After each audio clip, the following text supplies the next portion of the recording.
Apa? Abang mau disamperin? Mau disamperin ya ayo. Yang kemarin Pak Eda Steven Lalung itu kan, Pak Eda Steven Lalung itu saya udah fit call katanya memang mau kesini, mau minta untuk berkontribusi untuk memperbaiki nama Dayak agar tidak dipandang menyeramkan, agar tidak dipandang menakutkan kayak gitu niatnya. Tapi di blundernya kan seolah-olah pesulap merah mau digerebek sama suku Dayak, pesulap merah mau didatengin warga Dayak. Kagak ada mau kekerasan gitu, nggak ada. Itu mau pelintiran drama-drama yang dibuat sama berita doang, aslinya mah enggak. Berarti terlalu lebay ya? Terlalu lebay. Saya udah fit call, nanti saya upload lah rekaman teleponnya, kebetulan ada. Nanti para pembuat berita-berita kayak gitu, wah menangis. Padahal saya mau ketawa-ketawa nelponannya. Tapi awalnya Orang seperti saling apa sih, dukung. Sang? Apa? Dari pihak sana tiba-tiba kok ini ke Marcel gitu. Oh iya, itu dia. Saya juga nggak tahu kok tiba-tiba bukan pihak mana nih, pihak suku Dayak. Iya. Oh, yang itu ngajakin ketemu karena video saya yang ngebahas fitnahan terhadap saya dan Ibu Ida Dayak, seolah-olah saya menyudutkan Ibu Ida Dayak. Itu di akhir videonya saya mengutarakan komentar-komentar pecinta pembodohan dan pecinta perdukunan yang bilang kayak gini. Biasanya di kolom komentar, datang lu sini ke Kalimantan, datang lu sini ke Dayak kalau mau ngebuktiin santet, kalau mau ngebuktiin kiriman, guna-guna. Waduh. Ya udah, saya bilang di video saya tersebut, ya udah arahkan ke dukun mana saya harus pembuktian.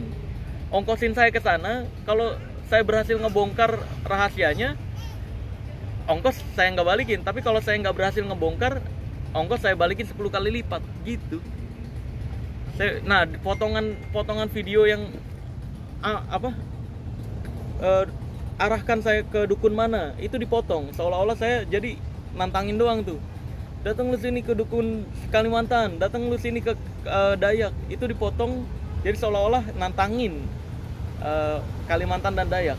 Padahal yang saya tantangin dukun, mau dari dukun Kalimantan, dukun Banyuwangi, dukun Bali, dukun manapun mau ngebuktiin santet, I'm ready. Dan saya udah tanyakan ke Pak Eda Steven Lalung tentang di Dayak tuh sebenarnya ada santet atau guna-guna nggak? Karena di Jabodetabek banyak dukun berkedoknya Dayak, berkedok orang Kalimantan, pakai foto profil kostumnya Dayak, tapi faktanya dia jualan santet, guna-guna dan sebagainya. Dan banyak yang ketipu terhadap dukun-dukun online kayak gitu yang biasa tersebar di media sosial. Dan menurut pengakuan dari Pak Eda Steven Lalung, dia mengatakan ya di Dayak nggak ada tuh guna-guna kayak gitu, karena kebanyakan orang Dayak mempelajarinya pengobatan tradisional, nggak ada ilmu untuk menyakiti orang gitu. Jadi kan ini parah banget. Framing yang dibuat sama dukun-dukun ini berkedoknya Dayak dan Kalimantan, ini dapat mencemarkan nama baik Dayak dan Kalimantan kalau kayak gitu. Makanya saya berusaha memperbaiki itu loh, biar Jabodetabek ini masyarakatnya nggak ada yang takut ketika ngelihat warga Dayak, ketika ngelihat warga Kalimantan pakai pakaian adat, nggak ada yang takut karena ya bye-bye aja mereka, diajak ngobrolnya asik, lembut bahasanya gitu. Tapi melihat maraknya Ibu Ida ini seperti apa sih di mata Marcel sendiri? Oh, iya. Karena kan ini jualan balik lagi, jualan Iya. Dayaknya gitu. Oh, bukan jualan Dayak sih. Kalau Ibu Ida Dayak jualan pengobatan ahli patah tulangnya sebenarnya. Ada embel-embel Dayaknya gitu. Iya, karena dia pakai kostum Iya, Dayak kan, betul. ya nggak masalah. Kan nggak mungkin Ibu Ida Iya. patah tulang. Nah, Iya. karena ada ilmu Dayaknya, diselipkanlah itu nama Ibu Ida Oh, iya. Dayak kan. Ya nggak apa-apa, karena kayak dulu Haji Naim juga pakai nama Haji Oh iya. untuk pengobatannya. Haji Naim pengobatan ahli patah tulang yang sama persis sama kayak Ibu Ida Dayak, dan pakai nama Haji. Ya nggak apa-apa, mau dia pakai, kalau agamis ya agamis, kalau suku atau adat ya suku atau adat gitu. Dan yang dijual sama Ibu Ida Dayak sebenarnya kan kalau yang sekarang viral kan pengobatan ahli patah tulangnya, dan itu masih masuk ke medis juga, dan tulang memang bisa benar menyembuhkan dirinya sendiri, tinggal bagaimana posisiinnya aja gitu. Tapi Jadi ya, paling yang saya mirisin adalah hoax-hoax yang beredar tentang Ibu Ida Dayak ini, kayak dapat penghargaan dari Pak Jokowi. Terus ada lagi berita tentang Ibu Ida Dayak menyembuhkan Raja Salman. menyembuhkan anak Raja Salman atau keluarga Raja Salman yang udah 17 tahun nggak bisa berdiri. Itu hoax juga. Ibu Ida Dayak bisa menghidupkan orang mati, itu hoax juga. Itu banyak loh. Kasihan Ibu Ida Dayaknya loh guys. Orang-orang bayangin loh, keluarganya kalau ada yang percaya berita kayak gitu, keluarganya ada yang meninggal, ngebawa-bawa nyari Ibu Ida Dayak sampai rame-rame kayak gitu kan. Yang yang bukan keahlian Ibu Ida Dayak kan jadi dimintai pertanggungjawaban ke Ibu Ida Dayak. Ini kasihan loh, berita-berita hoax kayak gini, ini kacau. Akhirnya terjadilah tuh yang kemarin di Kostrad ya, yang sampai rame banget orang kayak gitu. Itu bahayanya adalah akibat melebih-lebihkan sesuatu hal yang sebenarnya ya standar-standar aja gitu. Kayak dapat penghargaan dari Jokowi kan seolah-olah, wih ini paling hebat nih gitu. Padahal nggak ada Pak Jokowi ngasih penghargaan ke Ibu Ida Dayak. Itu lagi-lagi isi beritanya foto-foto, kepalanya diedit Ibu Ida Dayak seolah-olah satu meja sama Pak Jokowi. Kok aneh aja ada yang percaya kayak gitu ya, Allah Akbar. Berarti terkait yang hoax itu juga bagian dari Kak Marcel untuk membersihkan juga nama Ibu Ida Dayak kan? Iya, membersihkan nama Ibu Ida Dayak agar Ibu Ida Dayak ini tidak menerima permintaan tanggung jawab dari hal yang dia tidak kuasai loh. Kayak misalkan bayangin kalau saya diberitain, wah pesulap merah bisa menghidupkan orang mati. Kan orang-orang pada kalau yang percaya tuh pada nyari ke saya tuh. Nanti keluarganya ada yang mati, manggil saya gitu, berusaha. Ini kan mengganggu hidup saya pribadi. Begitupun Ibu Ida Dayak, saya yakin terganggu tuh kehidupannya karena berita-berita hoax kayak gitu. Jadi privasinya nggak terjaga juga, jadi banyak harapan-harapan yang di luar keahliannya gitu. Kasihan Ibu Ida Dayak. Bahkan sampai Ibu Ida Dayak menyatakan di video channel YouTube aslinya, ofisialnya, apa ya nama channel saya lupa, ada 2 channelnya.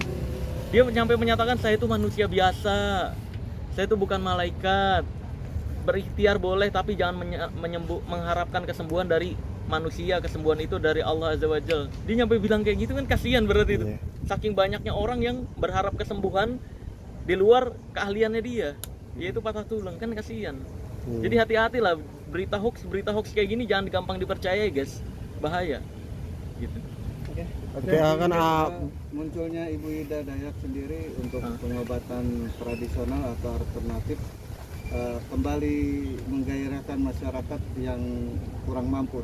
Pandangan dari Marcel sendiri seperti apa?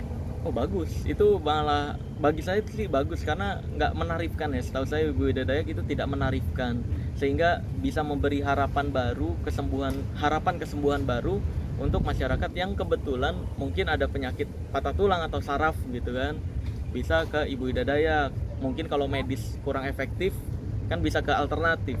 Dan belakangan ini saya juga di channel saya lagi mengangkat pengobatan alternatif, kayak contohnya ke yang totok syaraf kemarin pembuktian, itu pengobatan alternatif saya support.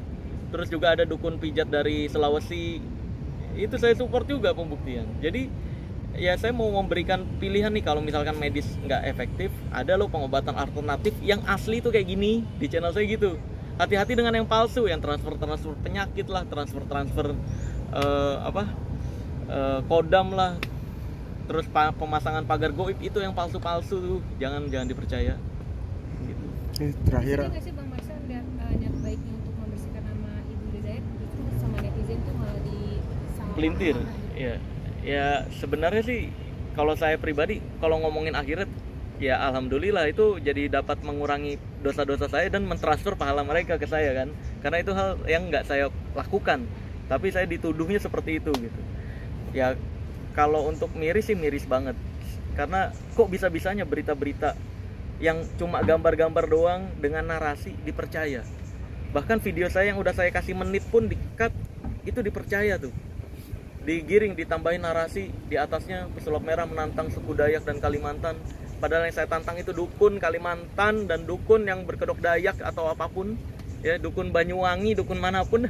Santet, ayo udah bukti ini sebelah-sebelahan nih, kirimin paku atau kulkas gitu, masukin ke perut gitu loh.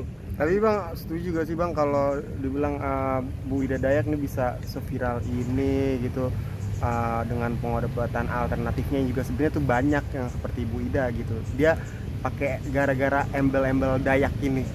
Setuju gak sih Bang? Karena embel-embel itu bagian dari branding karakter. Ya itu sama kayak saya juga hidup di entertain karena pesulap merah ini kan. Kalau saya pesulap hitam-hitam biasa mungkin kan setara semua. Itu namanya marketing, teknik marketing, branding karakter gitu. Jadi ya nggak sah, ya itu sah-sah aja, nggak salah. karena bawa nama Dayak gitu. Nggak salah kalau dia memahami beneran tentang Dayak atau beneran keturunan Dayak. Yang jadi masalah adalah kalau dia bukan keturunan Dayak, itu bahaya. Saya juga nggak tahu, belum ketemu soalnya. Oke. Ya, mungkin sedikit harapan buat masyarakat untuk mempertegas lagi Oh, iya. hal-hal yang seperti ini. Harapan untuk masyarakat, ya ketika melihat berita-berita di video-video pendek yang isinya gambar-gambar doang, diselipkan narasi-narasi, si A ngomong B, si C ngomong D, itu jangan gampang dipercaya kalau nggak ada bukti beneran dia yang ngomong gitu, ya. Terus kalau misalkan ada video nih yang di-cut padahal ada menitnya, ya kamu cari tahu dulu, analisis dulu, bener nggak ngomongnya kayak gitu, bener nggak konteks pembahasannya lagi ke arah situ, kan ada menitnya tuh. Di channel saya juga udah kasih menit, tinggal lihat menit keberapa, tonton sampai akhir, konteksnya pembicaranya lagi kemana gitu, biar nggak gampang diadu domba nih. Masyarakat Indonesia belakangan ini gampang banget diadu domba. Bineka Tunggal Ika kita mulai mau dihancurkan nih, padahal Bineka Tunggal Ika kan artinya berbeda-beda tapi tetap satu jua nih. Tapi mulai diadu domba dan dihancurkan nih, kacau. Jadi malah melebar kemana-mana gitu. Jadi jangan gampang diadu domba lah next time. Oke. Terima kasih. Ya, sama-sama.